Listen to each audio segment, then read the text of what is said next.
og dinhi ning atong tulumanon. Inyong masayran ang kamaturan kay sa kamaturan.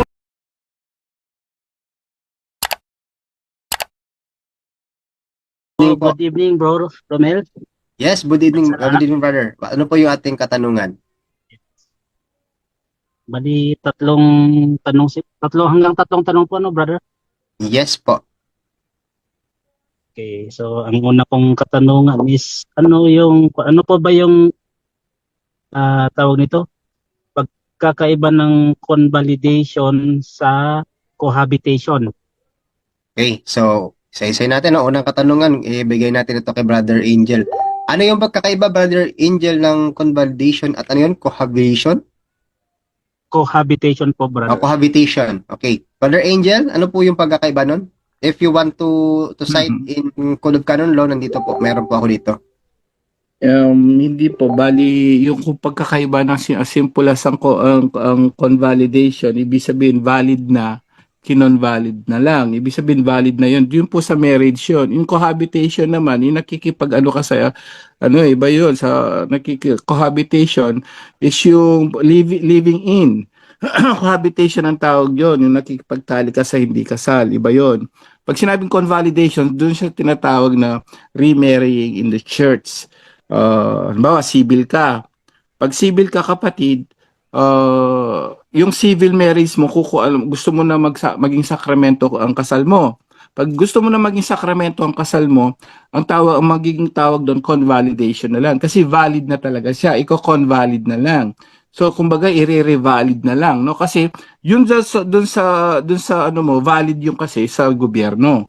Kaya nga pagka lahat ng mga nakikinig ngayon, kapag po civil marriage po kayo, gusto niyo nang magpakasal sa simbahan. Actually, ang tawag na rin doon, convalidation na lang. Bakit? Valid kasi yung kasal mo sa gobyerno. Iko-convalidate na lang ng church para mas madaling maintindihan. At sa mga hindi po nakakaalam, ganito po rin yon. Kapag kayo kumuha ng Senomar, halimbawa for legal purposes, mag-a-abroad kayo, no? Ang mangyayari doon, ang lilitaw, magtataka kayo, ang lilitaw yung sa civil marriage nyo lang. Bakit? Yun na kasing naka-forward sa government. Ifo-forward yan sa mayor's office at ifo-forward yan diretso sa Philippine Statistics Authority. Yung convalidated marriage nyo o yung sacrament of marriage ng simbahan, hindi na po yan mag-a-appear. Kasi valid na yung kasal nyo sa gobyerno. Nag-gets nyo po? Yung cohabit naman, yung cohabitation, yung mga nagli-living in yun, nakikipag-cohabitate ka kung kaninong babae, lalaki. So, iba yun. Hindi, iba yung usapan yung cohabitation naman, kapatid. Yun po, kapatid, ang pagkakaiba. Yes po. Okay, bro. Naintindihan ko na po kasi nung may nag-post kasi dito, nakita ko yung sa mass wedding dito sa amin sa Baguio, tapos may nakasulat doon, tapos yung limbawa yung convalidation, married, tapos yun yung paliwanag mo, bro, na na lang para maging valid sa sakramento ng simbahan. Yes. Cohabitation, yun yung medyo hindi ko naintindihan, kaya na tinanong ko kung anong pinagkaiba. Yun po, kapatid. Ganun pa po yun. So malinaw na po, bro Angel. So pangalawang tanong po. Go ahead po. Yes, para kay Brother John Diata, ito sa tungkol sa original sin. Hindi ba natanggal yung original sin nung napako ang ating Jesus Christ para sa atin? Okay, magandang meron pa rin yun. Ayan, so napakagandang katanungan. Brother John Ray, ikaw yung gustong sumagot. Hindi ba natanggal yung original sin nung pagpapako ng Panginoong Jesucristo sa krus? John Ray? Yes, hindi bro. Kasi ang binayaran doon ni Panginoong Jesucristo yung personal sin. Yung personal sin na nagawa ng mga tao. No? Yung original sin talaga, namana natin yon due to yung paglabag ni Adan at Eva. So, naging parang peklat yun eh. Yung original sin, parang peklat yun sa sa history ng humanity na hindi nawawala, andyan na palagi yung peklat. So, kaya nga ang mga bata, binibinyagan pa rin kasi ang nakakapagtanggal doon ay ang baptism. Ayon sa turo ng simbahan at turo ng Biblia, kapatid. Brother, okay na po ba yun? Yes po, Brother Johnny. Ah, Salamat. And then, huling katanungan po Go ahead pa. dito about sa candle naman po. Dito kasi kung minsan nagtutur ako, napumunta ako sa grotto. Mm-mm. Ayun, may nakita ako doon na yung mga candles na Tapos may kulay-kulay, tapos may nakalagay na na tawag nito, label, kung anong kulay yung candle na sisindihan mo. Tapos pwede ko bang basahin to, bro, yung parang kasi to parang ginawa ng may pamahina ng kwan dito Pwede ko bang basahin ito, example dito sa tanong ko na to? Sige po, para, Romel? para maunawaan po. Halimbawa dito sa green na candle. Kung mag-light ka daw ng green candle, if you are looking for good luck, magic, burn a green candle.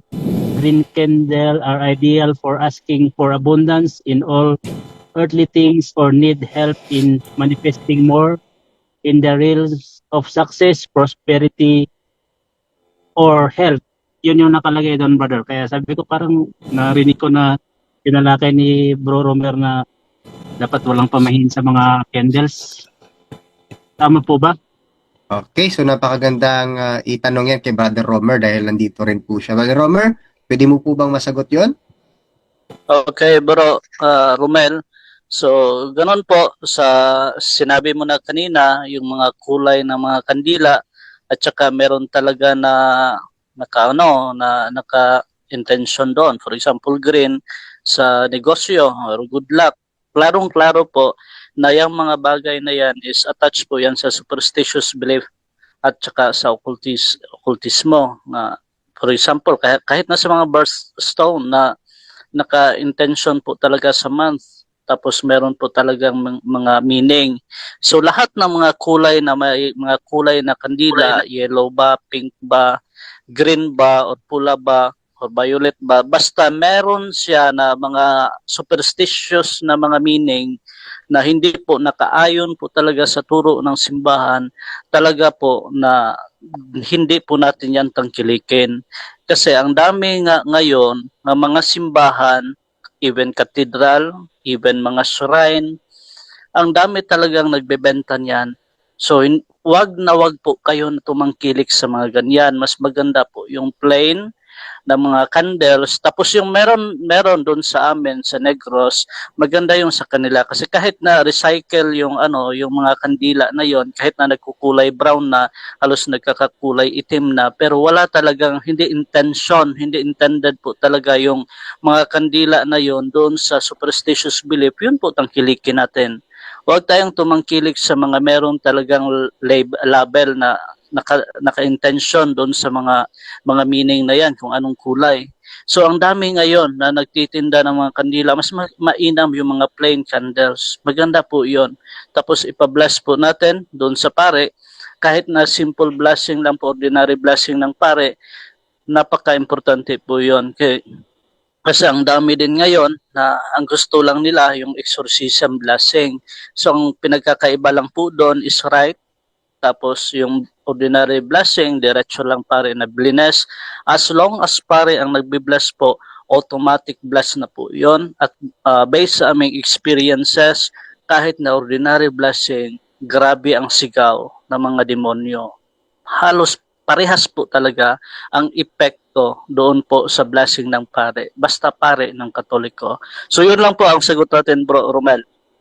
Yan, magandang kasagutan po yan. Okay. Yun na po kapatid, yung bro. tugon. May follow-up? Yes po, Brother Romel. Sige, bigyan natin yung follow-up. Ano po kayang magandang gawin doon, bro? Kasi isa 'yon sa pinakasikat na pinapa-share tourist spot dito sa Baguio. Maraming Katoliko ang dumadalo doon, nagsisindi ng mga ganun na kandila na hindi nila alam na ganun pala yung sisindi sila ng mga candles na may halong occult o kaya pamahin. Anong magandang gawin din, bro? Romer. Romer, ano daw yung magandang gawin doon? Okay. So, sa lahat po ng mga nakatangkilik doon, kapag ka hindi nyo po alam, ano lang po, yung mag-penance po kayo, magdasal kayo ng rosaryo, mas maganda din po na magkumpisal. Tapos, wag na po yung mag-renounce po tayo. Nandun po sa renouncement po yan nasa page 69 ng handbook of Padre Siquia, yung in the name of Jesus, I renounce all occult beliefs, practices, cult, rituals, charms, amulets, superstitious belief.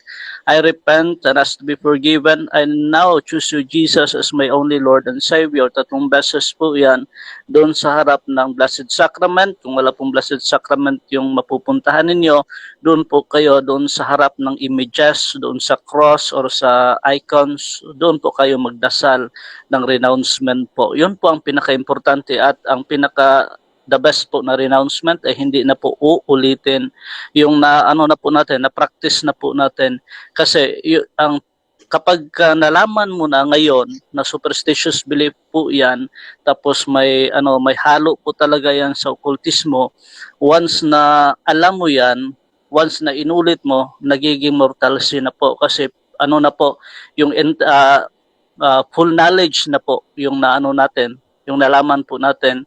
So sa mga hindi pa nakakaalam, so wala pa pong mortal sin doon. Kasi hindi nila alam, inosente po sila doon. Pero kapag nalaman na nila, tapos andun pa rin, patuloy pa rin sila, yun po, delikadong delikado. So yun lang po, Bro Romel. Okay, maraming salamat, Brother Romer. At yun po yung kasagutan, Brother Cute ng Baguio. Po, maraming salamat po sa inyong lahat. And hanggang sa next po ulit, tatanong po ulit ako. Maraming salamat. Okay, God bless po sa ating kapatid na nagtanong. Ug inyo nang nabati ang mga kamatuoran dinhi ning atong tulumanon. Kay sabay kamatuoran. Ako lang hinaot, kadaghang kamog nakatunan. Daghang salamat.